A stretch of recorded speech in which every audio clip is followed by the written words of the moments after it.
Job లేక ఇబ్బంది పడుతున్నారా? అయితే మెడికల్ కోడింగ్ మీకు మంచి ఆప్షన్. వెంటనే కాల్ చేసి కోర్సులో జాయిన్ అవ్వండి. రమగారు బృహత్ కథ ఎక్కడ దాకా వత్సరాజు కథ చెప్పుకుంటూ ఉన్నాం మనం. వత్సరాజు కథ చెప్తున్నాం. వాసవదత్తని తెచ్చేసాడు, ఆ, తీసుకొచ్చేసాడు. వీళ్ళంతా కలిసి ఇంటికి వచ్చేద్దాం అనుకున్నారు. అయితే చండమహాసేనుడు కబురు చేశాడు, నాయన మేము కిడ్నాప్ చేసి తీసుకొచ్చాము. మేము కిడ్నాప్ చేస్తున్నప్పుడు మా పిల్లనిచ్చి నీ పెళ్లి చేస్తానంటే నువ్వు ఒప్పుకోవేమోనని ఆగాను. ఇప్పుడు ఎలాగో మా అమ్మాయి నువ్వు తీసుకెళ్ళిపోయావు, వివాహం చేయడానికి నిన్ను తెచ్చాము, నువ్వు కంగారు పడకుండా ఉండు. మా పిల్లని మా గోపాలకుడు వచ్చి మా అబ్బాయి వచ్చి మీ ఇద్దరికి పెళ్లి చేస్తాడని చెప్పాడు. చెప్పాక వీళ్ళు వత్సరాజు, ఆ వాసవదత్త మొత్తం సైన్యంతో కలిసి ఊరెళ్ళిపోయారు. గోపాలకుడు కూడా వచ్చి వీళ్ళిద్దరికీ చక్కగా సాంగంగా బోల్డంత కట్నం తెచ్చి ఎన్నో ఏనుగులు, గుర్రాలు, కాల్బలం, ఒక ప్రత్యేకంగా సేన, అక్కడ ఆ అమ్మాయి అంతఃపురాన్ని రక్షించే మొత్తం సైన్యాన్ని పట్టుకొచ్చి ఇక్కడ చెప్పాడు. చండమహాసేనుడు చాలా గొప్ప రాజు, ఉజ్జయిని నగరానికి రాజు కదా ఆయన. ఆ మొత్తం అంతా సారితో సహా వచ్చి అమ్మాయికి, చెల్లెలకిను దీనికి వత్సరాజుకి వివాహం చేశాడు. సరే వివాహం చేస్తే ఆ అమ్మాయి అప్పటిదాకా బెంగ పెట్టుకుని ఉంది. ఈ అమ్మాయి బెంగ పెట్టుకుంటుందని దేవస్మిత కథ కూడా చెప్పాడు వసంతకుడు. కథలు చెప్పి ఆవిడని శాంతపరిచారు. అన్నయ్య ఇచ్చేసరికి సంతోషించింది. తండ్రి ఆజ్ఞ విని ఆనందించింది. చక్కగా పెళ్లి చేసుకుంది. చాలా బ్రహ్మాండంగా వివాహం అయిన తర్వాత ఈయన ఏం చేశాడంటే వచ్చిన వాళ్ళందరినీ తన బావమరిదిని, రాజుగారి దగ్గర నుంచి వచ్చిన వాళ్ళందరినీ తను సత్కరించి, మిగిలిన వాళ్ళని కొత్తగా బోళ్ళంత మంది రాజులు వచ్చారు. పెళ్లికి ఎంతమందో వస్తారు కదా. ఈ పెళ్లి ఒక రోజులో అయిపోలే, మనం ఒక పూట్ల క్షణంలో చెప్పేసాం కానీ వాక్యంలో పెళ్లికి చాలా సమయం పడుతుంది. వాళ్ళని వెళ్ళి చుట్టుపక్కల రాజులందరూ వచ్చారు. ఈ వచ్చిన రాజులందరినీ చక్కగా సత్కరించమని రోమన్వంతుడికి, యోగంధరాయుడికి అప్పచెప్పాడు రాజు. ఆయన చక్కగా తన తాలూకు ప్రేయస్ తోటి ఆనందంగా ఉన్నాడు. యోగంధరాయుడు అన్నాడు, రాజు దేవుదయ్య, మన రాజుగారు తెలివైన వాడు, ఆ పై చేయాల్సిన 2 పనులు చేసేసి వెళ్ళిపోతాడు. ఇప్పుడు గనక మనం సరిగ్గా చేయకపోయామా, ఎవరికి ఏ చిన్న ఒగ్గు చేసినా కూడా, చిన్న తేడా చేసినా, వాళ్ళకి బాగా చేసి వీళ్ళకి చేయకపోయినా, వాళ్ళకి ఇచ్చాం కదా అని వీళ్ళకి ఇవ్వకపోయినా మాకు చాలా చెడ్డ పేరు వస్తుంది, బాల వినష్టకుడి కథలాగా అవుతుంది మన పని అని చెప్పాడట రుమణ్వంతుడు. రుమణ్వంతుడు అన్నాడు, ఏమిటో బాల వినష్టకుడి కథ, అదేమిటో చెప్పమన్నాడు. మళ్ళీ కథ వచ్చిందనమాట. బాల వినష్టకుడి కథ ఒకటి చిన్న కథ బాగుంటుంది. ఇది మన రెగ్యులర్ జీవితాల్లో చూసే కథ అనమాట. పూర్వం ఈ కాశీనగరంలో ఒక బ్రాహ్మణ ఆయన ఉండేవాడట. అయితే ఆయనకి వివాహం అయిన కొన్నాళ్ళకి ఒక కొడుకు పుట్టాడు. ఈ పిల్లాడు పుట్టగానే భార్య కాస్త చనిపోయిందట. పురుట్లో పోతూ ఉంటారు పాపం. పురుడు కష్టమయ్యి పిల్లవాడు సేవయ్యి తల్లి మరణించేసరికి ఆ పిల్లాడిని కొంచెం పెంచుకున్నాడు ఆయన. అయితే ఈ చంటి పిల్లాడిని పెంచడం కష్టం కదా, అందుకని ఏం చేశాడు, ద్వితీయ వివాహం చేసుకున్నాడు. ఈ పిల్లాడు పుడుతూనే ఇలా నష్టపోయాడు కాబట్టి బాల వినష్టకుడు అనేవారు వాడిని. పేరుపే అట్లా బాల వినష్టకుడు అని చెప్పేవాళ్ళు. అయితే ఏమైంది, ఓ పిల్లాడికి 2-3 ఏళ్ళు వచ్చినాయి. కొంచెం అంత అయ్యేసరికల్లా సవితల్లికి ద్వితీయ వివాహం భార్యామణికి కూడా ఓ సంతానం కలిగింది. మొదట్లో ముద్దుగానే చూసేది పిల్లాడిని, ముద్దుగా చూసేది, పోన్లే తల్లి చావు పిల్లవాడు కదా అని. తనకు పిల్లలు పుట్టేసరికల్లా ఇవి పిల్లాడి మీదకి నచ్చేది కదా ఆవిడికి. అందుకని వీడికి నెయ్యి అగేయకుండా అన్నం పెట్టేది, సరిగ్గా ఏమీ చేసేది కాదు.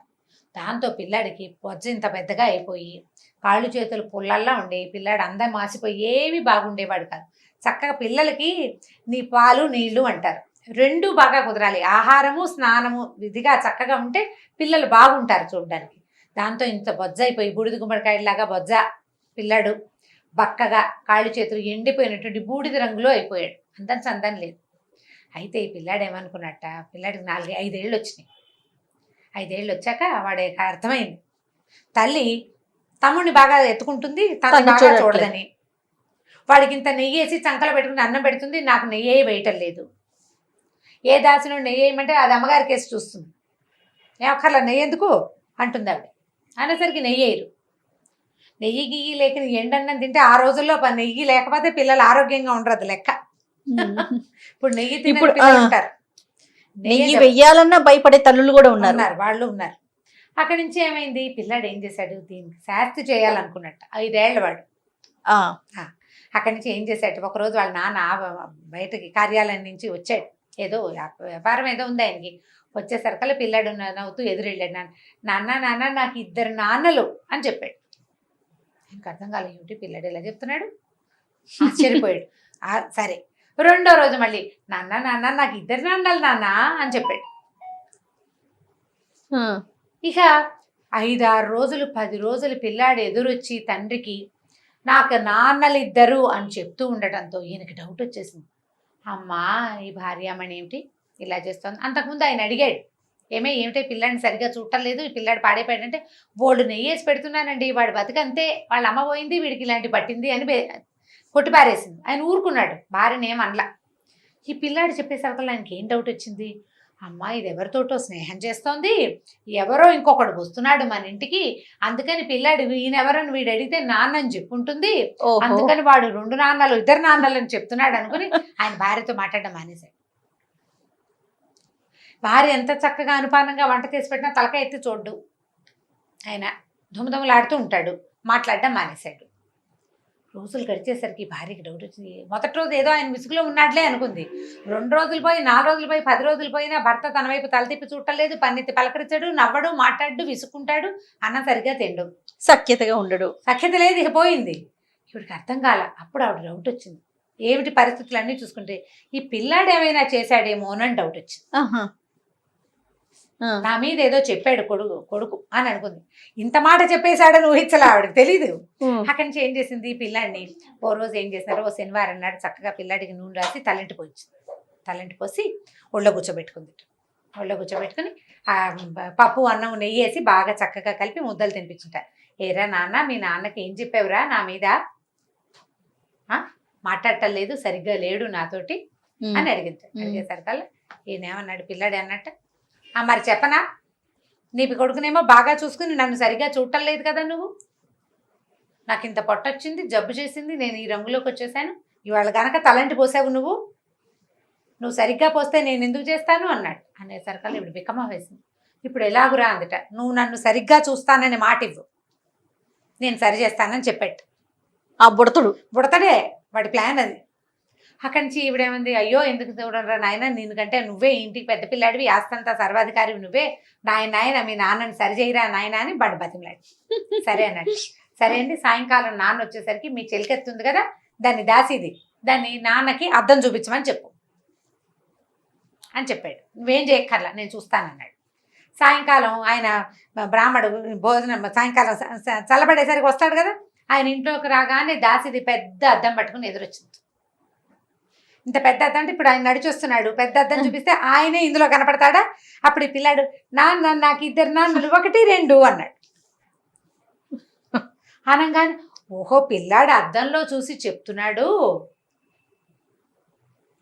అని అనుకున్నాడు ఆయన. అనుకుని ఓహో భార్యది ఏం కాదు, నేను అనవసరంగా అనుమానపడ్డాను, పైగా పిల్లాడు ఇవాళ శుభ్రంగా కనపడుతున్నాడు. ఉన్నగా చక్కగా తలంటి పోసి తలకాయ దూకితే తలంటి పోసుకుంటే మామూలు మొహాలే బాగుంటాయి, చిన్నపిల్లలు మరీ ముద్దు గలుపుతారు. పిల్లాడు బాగానే ఉన్నాడు, పొరపాటు నాదే, ఆవిడేదో అట్లా ఆటకాయితనంగా చెప్తే నేను అట్లా అనుకోండి, పాపం వాడు అంతకంటే ఏం చెప్పలే, నాకు 2 నాన్నలు అని చెప్పాడు, అదే చాలు కదా.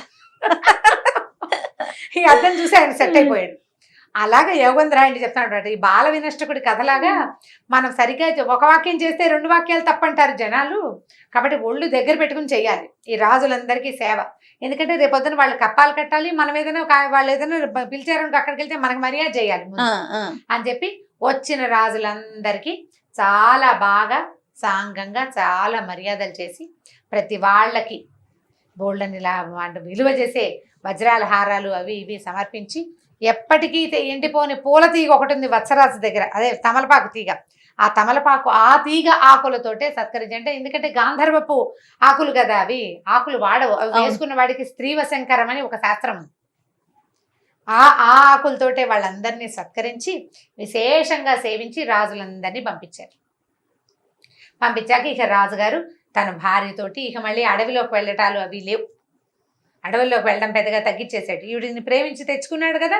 కాకపోతే ఈ రాజు వత్సరాజు అమిత కాముకుడు, ఇతను ఒక్క భార్యతోటి కలిసి ఉండేవాడు కాదు, అప్పటిదాకా వివాహం కాలేదు, కానీ ఆయనకి చాలా స్నేహాలు ఉన్నాయి ఇతరత్ర. ఆ ఊళ్ళలో ఎందరో గణికలు ఉన్నారు, ఆ ఊళ్ళో అంతఃపుర దాసీలతో ఎంతమందితోటో స్నేహం ఉంది ఆయనకి. అతను సహజంగా అతను అట్లా స్వైరంగా ఉండే ప్రవృత్తి, దానికి తోడు అతని చేతిలో ఉన్న గాంధర్వ విద్య కూడా అలాంటిది. ఆ తమలపాకులు అలాంటివి, స్త్రీలు వశమయ్యే ఆకులు అతను వేసుకునేవి.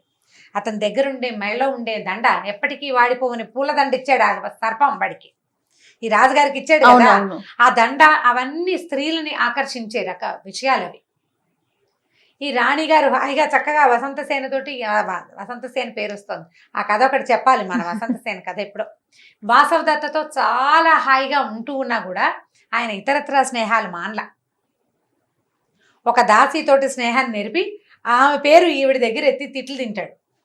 ఓహో, అప్పుడు ఆవిడ తెలుసుకుంటుంది ఇతనికి ఇతరత్ర స్నేహాలు ఉన్నాయని. ఉన్నాయి, స్నేహాలున్నాయి, ఇతను కాముకుడు, ఇతని ధోరణి ఇలాంటిది,